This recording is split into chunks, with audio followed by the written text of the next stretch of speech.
Michel Paulin, bonjour. Bonjour. Est-ce que vous pouvez nous expliquer, à vos yeux, si l'Europe accuse un retard technologique en termes de cloud, en termes de sécurité et d'interopérabilité, ou uniquement en termes d'usage technologique? Je pense que ni l'un ni l'autre.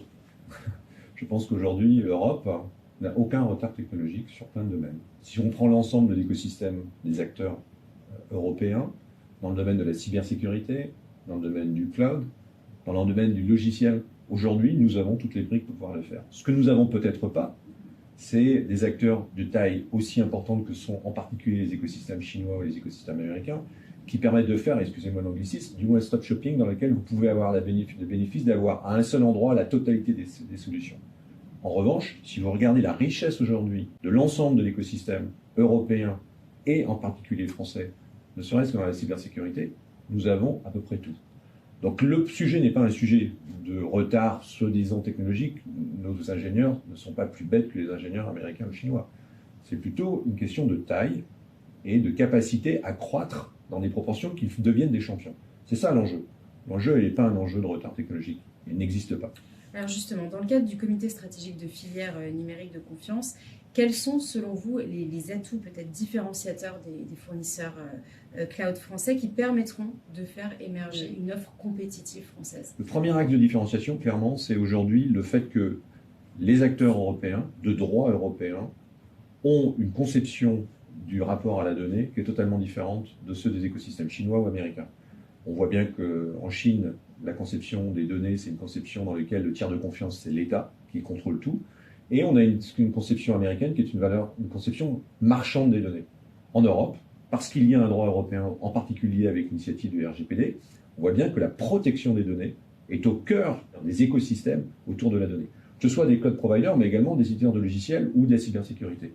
Et donc je pense que l'Europe, et donc les acteurs européens, parce qu'ils ont commencé sur ce modèle-là, ont une spécificité totale. C'est-à-dire que les notions de cloud de confiance, les notions de cloud souverain, sont une réalité pour l'Europe, alors que les autres acteurs ne peuvent pas y prétendre. Pourquoi? Parce qu'ils sont soumis à des lois, comme le Cloud Act, comme le FISA, ou toutes ces lois-là, qui font que c'est la loi extraterritoriale, et donc imposent à tout le monde, et en particulier hors de leurs frontières, des droits qui ne sont pas les droits locaux.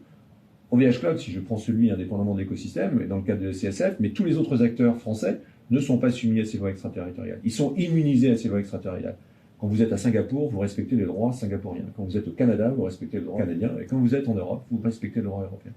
Donc clairement, aujourd'hui, on voit que c'est une grande différence. Et je pense que les acteurs de cloud européens ont à faire valoir, d'autant qu'il y a une demande pour les clouds souverains. On le voit apparaître partout. Bien sûr en Europe, où c'est un thème qui est en train d'apparaître, mais regardez ce qui se passe en Inde, ce qui se passe à Singapour, en Corée, au Japon, au Canada, même aux États-Unis où il commence à y avoir des tensions pour dire, mais attention, comment je vais protéger les données des gens? Et donc il commence à y avoir des RGPD locaux en Californie, également sur la côte Est, qui commencent à apparaître. Donc je pense aujourd'hui qu'au contraire, l'Europe est en avance sur tous ces autres acteurs, sur ces notions de protection de données. On est leader, clairement. Alors, le UCS, qui est le schéma de certification cloud européen, et le Digital Markets Act, peuvent-ils, à votre avis, générer des opportunités pour les fournisseurs de cloud européens? Alors moi, je pense qu'il faut d'abord regarder que c'est important pour le client. Qu'est-ce que c'est que ces deux textes de loi européens? C'est la clarification et la transparence. La clarification, si je prends l'UCS, c'est clairement comment on peut labelliser le niveau de sécurité et de confiance que j'ai dans le cloud, avec une transparence sur est-ce que mes données sont extrêmement protégées, est-ce qu'elles sont conformes au droit, au RGPD, etc. Donc je pense que le premier bénéfice, indépendamment d'avantages pour des acteurs européens, c'est de clarifier les conditions dans lesquelles le marché sont faits.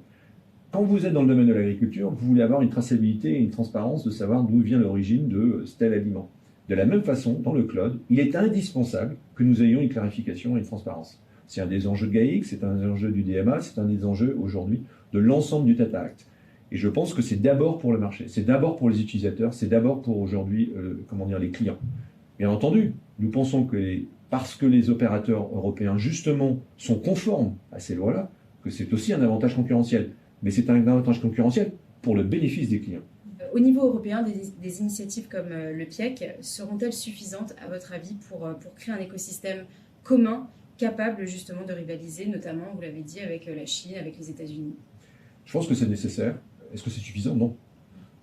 Si vous regardez ce qui se passe aujourd'hui dans des écosystèmes comme la Corée, ou dans le domaine de la cybersécurité en Israël, ou en Chine, bien sûr, et aux États-Unis, en fin de compte, on voit que ces écosystèmes créent des champions mondiaux parce qu'il y a eu 4 facteurs qui se sont rassemblés. Un, clairement, un État stratège qui définit une réglementation, des certifications, des financements qui vont permettre de définir là où on le souhaite, eh bien, une ambition à long terme.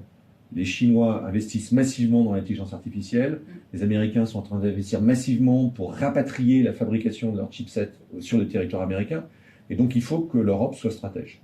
Mais ce n'est pas suffisant, et donc l'IPCEI que vous mentionnez, c'est un des éléments de financement qui le permettra. Est-ce que l'ordre de grandeur est suffisant? Est-ce qu'on peut avoir tous ces débats? Mais je pense qu'il faut aller un cran plus loin. Il faut la réglementation, la certification dont on a parlé. Il faut la commande publique. Aujourd'hui, la commande publique, mais la commande aussi des grands groupes, est un des enjeux majeurs aujourd'hui pour développer un écosystème européen. Je pense qu'il y a aussi 3 autres sujets. Il y a un autre sujet qui est le financement, cette fois-ci en equity, donc les startups, les scale-up, l'accès au marché. Nous n'avons pas de Nasdaq. Comment on va aider les entreprises à être capables de se doter en fonds propres d'une capacité de financement pour pouvoir se développer? La recherche et le développement.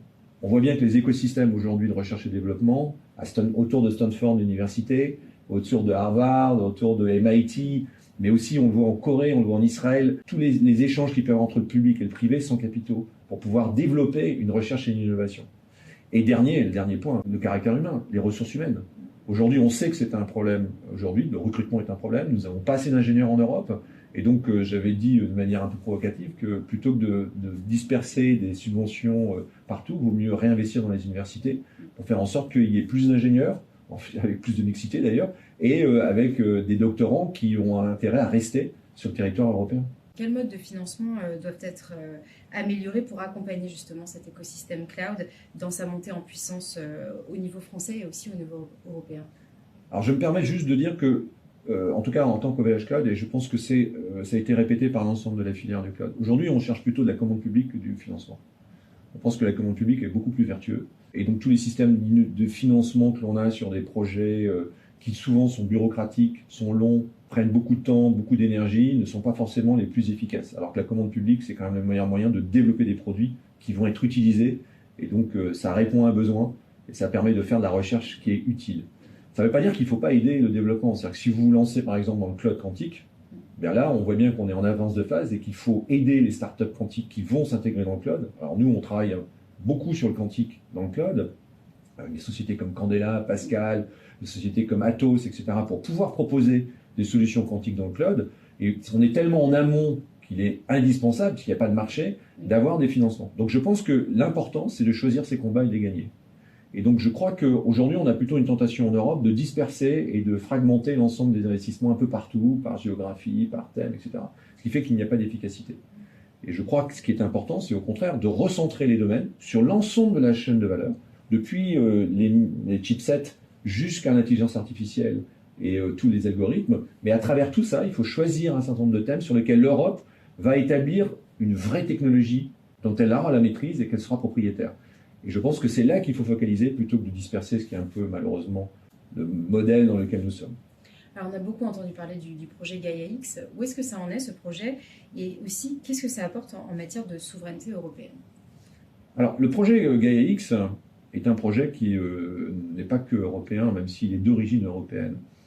Le projet Gaia-X, c'est définir aujourd'hui un modèle de technique, mais également d'interopérabilité, de transparence et d'ouverture du cloud. Pourquoi? Parce que le cloud ne doit pas devenir une prison.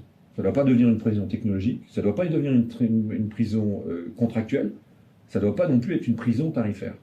Et donc Gaia-X essaye d'émettre des solutions qui permettent de garantir que les clients, donc c'est bon pour le marché, c'est bon pour le client, puissent avoir l'interopérabilité, la réversibilité et la transparence. Et donc c'est l'ensemble des normes, l'ensemble des attributs qui vont faire en sorte que ce soit fait. Donc c'est pas un cloud, hein, c'est une description d'un cloud. Moi je pense que c'est universel. Aujourd'hui tout le monde a besoin de ça. Alors la difficulté qu'on a aujourd'hui à mettre en place de Gaia-X, nous sommes membres fondateurs français ou membres du conseil d'administration de Gaia-X, c'est que je ne suis pas sûr que tous les acteurs aient aujourd'hui la volonté d'avoir l'interopérabilité et de la réversibilité.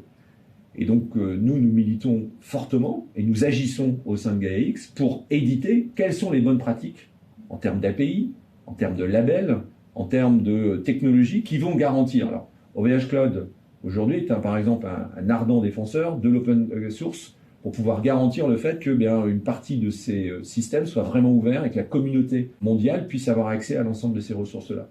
Donc c'est un des moyens.